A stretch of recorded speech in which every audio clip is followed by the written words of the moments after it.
بھئی اللہ نے کب کہا ہے کہ مجھے تمہاری نمازیں چاہیے؟ اللہ تو کہتا ہے تمہیں تمہارے لیے نمازیں چاہیے، اور نماز کو اتنا کیجول بنا لیا میں نے۔ صحیح مسلم کے اندر حدیث ہے، آپ صلی اللہ علیہ وآلہ وسلم نے فرمایا بندے کے کفر اور اسلام کے درمیان فرق ہی نماز ہے۔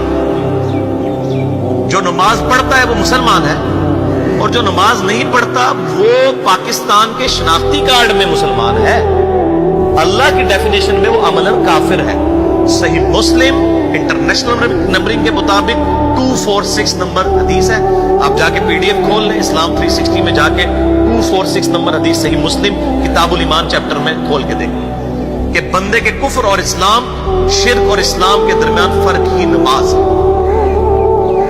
آپ بے شک اپنے آپ کو مسلمان کلیم کرتے رہے، لیکن وہ شناختی کارڈ والا مسلمان ہے، نکاح طلاق والا مسلمان ہے، اس کا جنازہ بھی پڑھ دیا جائے گا، پیدا ہوگا اذان بھی دے دی جائے گی، اللہ کے حضور وہ مسلمان نہیں ہے، وہ بس کلمے کا ہی ہم احترام کرتے ہیں، ادروائز تو عملاً کافر ہے۔